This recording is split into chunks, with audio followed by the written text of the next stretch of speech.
Larry Frank, frankly speaking, sports. Everyone's trying to figure out what's going on with the Tennessee Titans. Where are the issues? Where are the problems? And I have to admit, I might have made a mistake a couple weeks ago when I said Ryan Tannehill might not be the right quarterback for this team. Hasn't won the big games, but when you look at Ryan Tannehill and you look what he has done since he's been a Tennessee Titans, it's been incredible, consistent, and probably above average. He is 36-19 as a starter, 66.9% completion ratio, 89 touchdowns, 53 interceptions, and he has a quarterback rating since he's been with Tennessee of over 100. So, I was right by saying that he hasn't won the big game. Of course, everybody remembers the game versus Cincinnati, but he might not be the problem. And now that I think about it, he isn't the problem. He is an average quarterback who's consistent. The problem in Tennessee, as much as Tennessee fans don't want to hear it, could be Derrick Henry. That's right. Your best player, the guy who is a Hall of Famer, the guy that's rushed for over 2,000 yards a couple of years ago.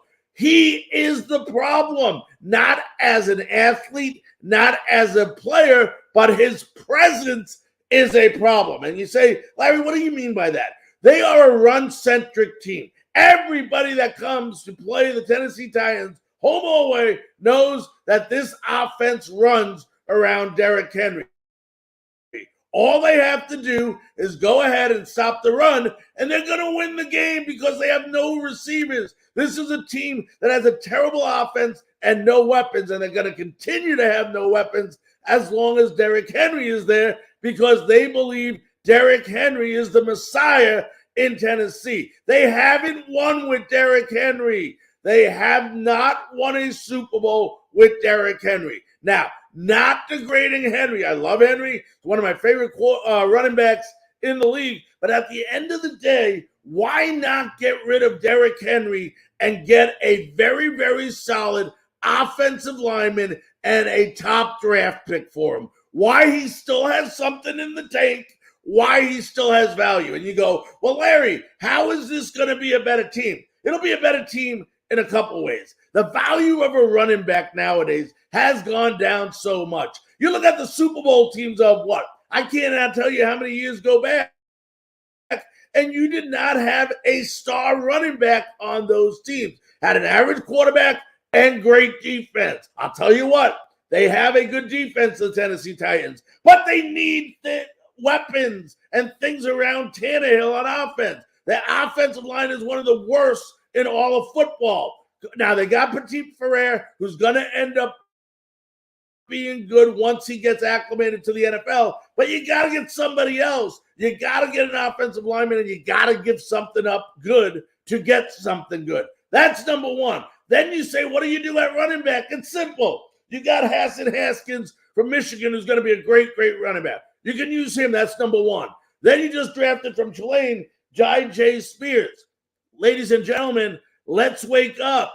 He is a great running back. But at the end of the day, if you're not confident in there, talk about no risk and a lot of reward, a lot of upside.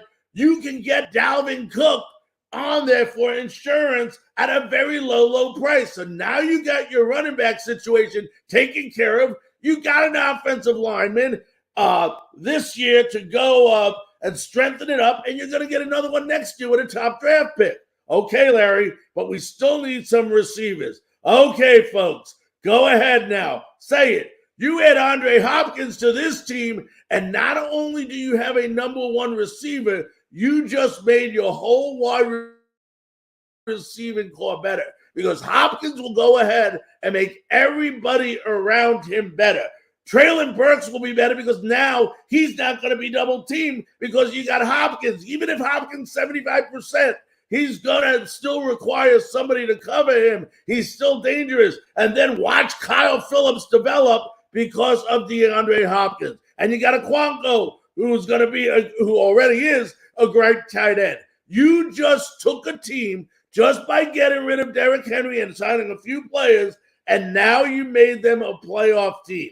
You made them a playoff team. And people go, can we afford that under the cap? Well, first of all, you're going to get rid of some cap if you get rid of Henry. But second of all, if you have not figured it out yet, folks,